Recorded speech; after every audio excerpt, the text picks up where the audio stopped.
Hi everyone. In this video, you will learn about how water moves through the plants. In this picture is just a simple experiment showing that plants can transfer water from the soil through an atmosphere. How does that happen? If you look closely, this plant is growing in a pot, and the pot soil here has some moisture or water, and the pot is covered with the foil. So very little amount of water vapor can escape the soil. But you can see that inside the glass dome, there is some moisture accumulated in the dome. This moisture is actually came through the plants. The plants release moisture that it got from the soil, move along the plant's body, and then evaporated through the atmosphere. The theory that explains how water moves through the plants is called cohesion tension theory. It's just only a theory because there is still no real experiment showing exactly what happens, because it's not quite straightforward or easy to do an experiment to confirm this. So basically, water moves from higher water potential to lower water potential. If you can see, the root or the soil around the root has very high water potential, but the value is still negative. It's minus 0.2 megapascal. But in the stem, you have even lower water potential, minus 0.6. In the leaf, minus 1.5. And in the atmosphere, it's minus 100 megapascal. How's that happens? Basically, water evaporated through the leaf during transpiration. I will explain to you in just a few minutes for this. And then once the water evaporates, the water molecules from the neighboring cell just replace the missing water molecules around this area. And the next cells, when it lose water, the water from these cells replacing water from this cell. And the neighbor cells of this one will replace the water. So this kind of situation happen through the plants until through all the xylem inside the leaves and through the stem and then through the roots. Inside the xylem, there is another two forces that help the water to uptake directly from the lower part of the plant to the upper part, and then through the roots, and then through the root hair around the soil. All right, let's get more information about water properties. Water has one oxygen atom and two hydrogen atoms. This oxygen atom has more negative charge because it has two more lone pair electron, and hydrogen is actually has the positive charge because when it forms a bond, hydrogen bond with oxygen, the electron from hydrogen is actually even closer to the oxygen atom. So in general, hydrogen atom has more positive charge and oxygen atom has higher positive charge. And when more than one water molecules are together, the lone pair electron or the negative charge of oxygen is forming a hydrogen bond with another molecules of hydrogen from another molecules of water. So this creating hydrogen bond. When the water are close together, they form a bond like they hold hands for each other, from each other. So, and this property is not actually happens only for the same kind of water molecules. Water can also be attracted with other substances in the xylem, like the cellulose, for example, or suberin or lignin. They are attracted to water, and that create an effect called capillary effect. This experiment is showing you that within the tube, the water molecules can climb up inside the tube because the water itself can interact with the wall, and the water can interact with the other molecules of water.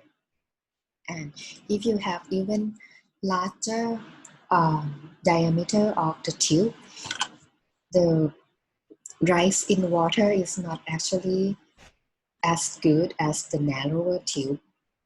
Let's take a look what I have here. I have some water inside this bottle, and I have two straw, small one and big one. This,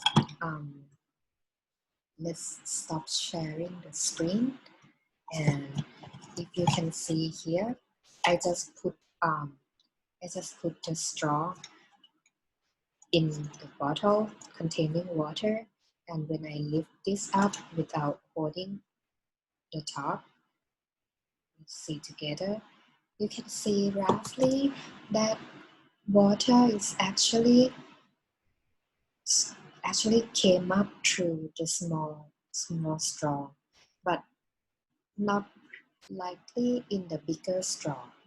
So you can do this simple experiment at home when you have some kind of small and big straw. All right, come back to our screen. All right, I hope everyone see my screen. Now, I told you that two molecules of water forming hydrogen bond together. This force is called cohesion, and the property of the water molecules to attract to other molecules, like in the wall of a glass tube or the xylem wall, we call that adhesion force. So water molecules have we call it a dipolar property because it has negative and positive charge, and this one is capillary tension. All right, we talk about cohesion and adhesion. If you see this picture, you can see that different molecules of water when forming hydrogen bond, this is a cohesion force. And when the water molecules attract to the wall of xylem, we call this force as adhesion force. And let's get back to this picture again. So how the water moved through the plants, it just started at the final destination, at the leaves. So inside the leaf, this is the xylem, and these are the cells in the leaves. This is the stoma, a little window that allows the plants to breathe in and breathe out. In this case, we are focusing on breathing out. So the water molecules from the xylem got transferred through the molecules of the leaf cells, and then the leaves the leaf cells can transport the water vapor out, and around the stomata you have high concentration of water vapor.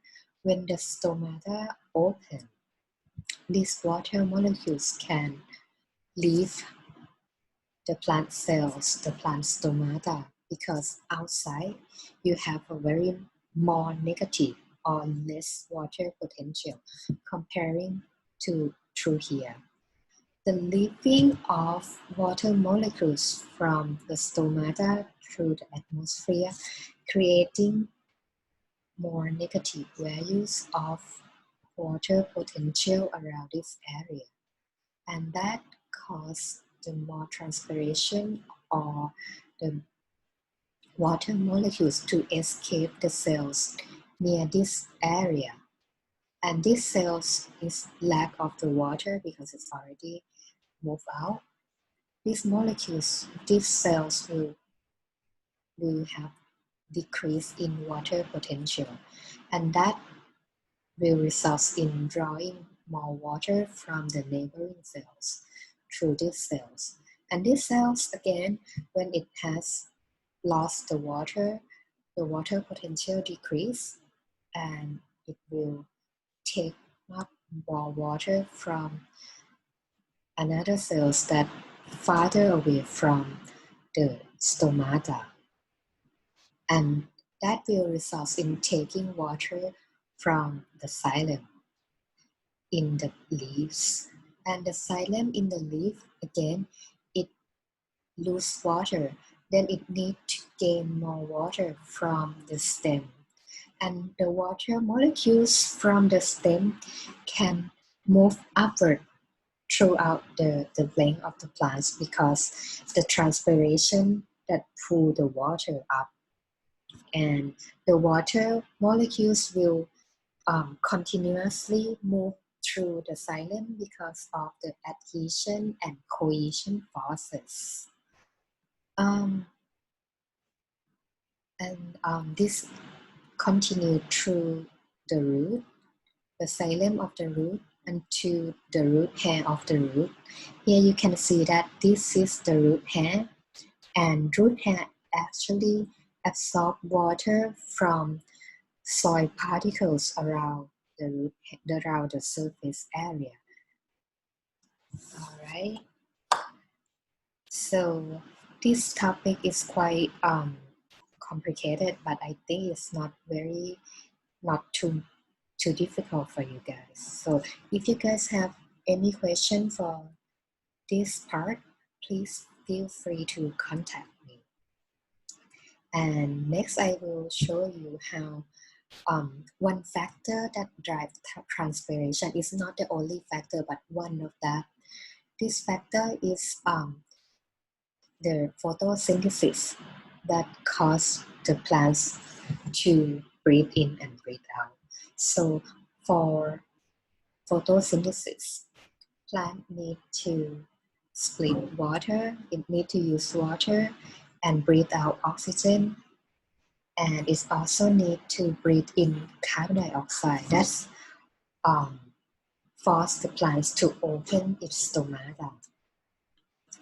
And if you look at the cross section of the leaves tissues on the upper and lower epidermis, you have cuticle like a wax to coat the plant surface not to lose too much of the water, but like a wall of the house. But in the wall, you need to have a window just to allow the air to exchange inside and outside.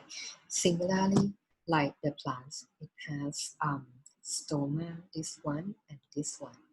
And inside here, you have mesophyll cells. These cells do a lot of photosynthesis, and this one create more space that allow the plants to exchange the gas. And this is the vascular tissue, xylem in the red and phloem in the light blue.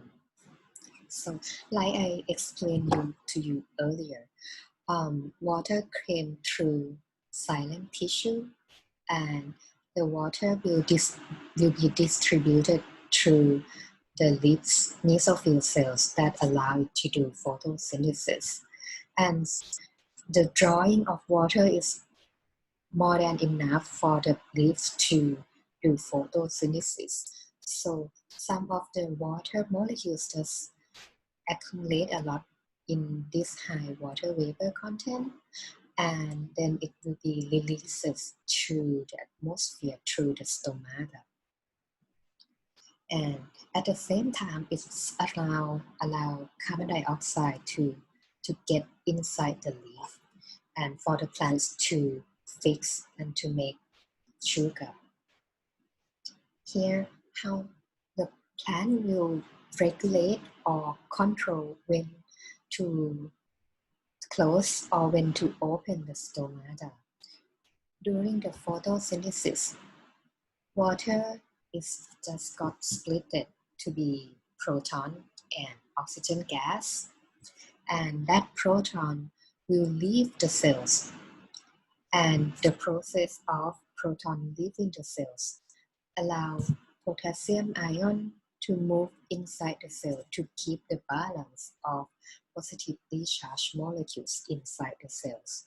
But remember, potassium is one of the salt molecules. When it's combined with chloride ion, it will create potassium chloride. And potassium chloride is the solute, it's a salt. So to keep the osmotic potential in balance, water will move inside the cells. But when water moves inside the cell, it will make the cell become turgid. You have more side P in this case. That will allow the cells to swallow, and then the pore in the middle is just open. All right. In the lab, you learn how to measure the transpiration rate. The correct way is to use this kind of equipment. It's called photometer. The basic idea is just you have a pipette in this section. You have a U-shaped tube.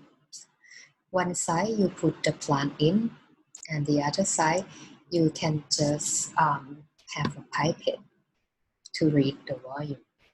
And then you let the water evaporate or transpire from the leaves right here. And over time, you can record the changes in water inside the pipette by reading the scale. And in this experiment, you can see that if you're comparing the plant at room temperature, room condition, you can cover the plant with a plastic bag to control the moisture, not to lose too much. You can blow the plant with a fan, or you can just shine a light through the plants. Oh, right here, I can see here. So you can just record the water volume at the beginning compared to at the end, like 30 minutes later. So from several experiments that other people already did, they concluded that there are several factors that can affect the transpiration rate. For example, light intensity. The higher the light intensity, the higher the transpiration rate. Carbon dioxide concentration is also affected. More carbon dioxide, more transpiration. Water concentration in the atmosphere or inside the leaf can also affect. Relative humidity has an inverse correlation. If the atmosphere or weather around the plants has lower relative humidity, water will transpire more, and vice versa. Air current can speed up the transpiration as well, including high temperature can also speed up the transpiration.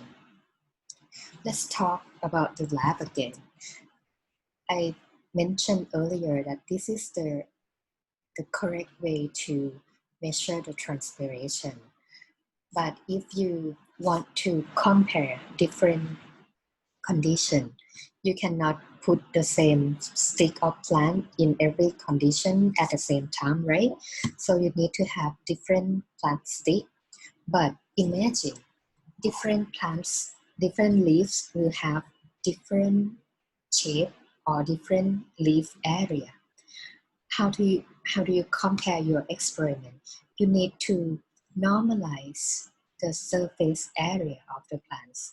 So you need to know the surface area of each experiment, and then you use the value of the water loss and then divide it by the total leaf area of the whole stick of the plants.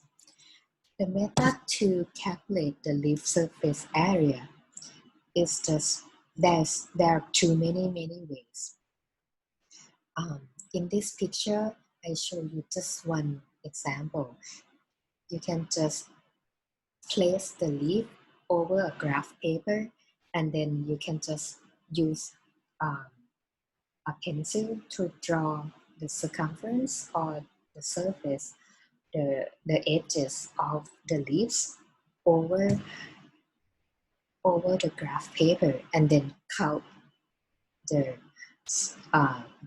area inside the graph paper, and then you get the leaf area. All right. Before we move on to the next section, I would like to point out some different rate of transpiration. Is also depends on different kind of plants, because these plants, although it's evolved from just one ancestor, but once it's located in different area, different environmental area, like in the desert, where water is so little, in the normal climate, like the maize or the corn, and some plants live in the water.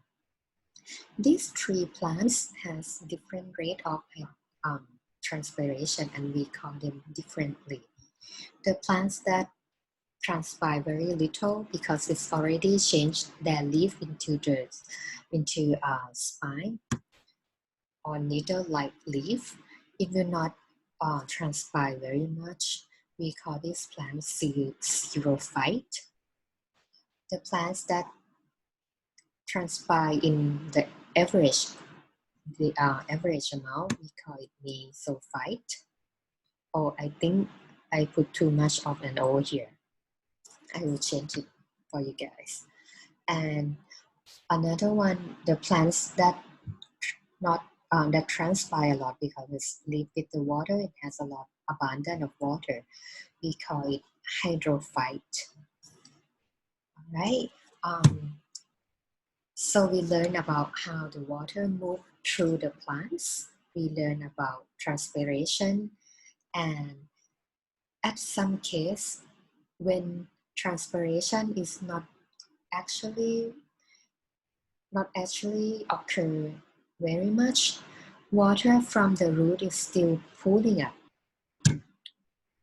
because of other factors than transpiration. In any case, if the root uptake more water than the transpiration rate, water inside the plant need to get out in some way. And that method is to leave the plant at the tip of the xylem on the edges of the leaves in the water droplets. We call this phenomenon as guttation. And this will occur the following night when the cold temperature and warm and humid climate actually let this guttation occur. All right, for this video, I will stop right here, and we will continue with translocation and probably plant nutrient in the next video. Let's see you guys in the next video.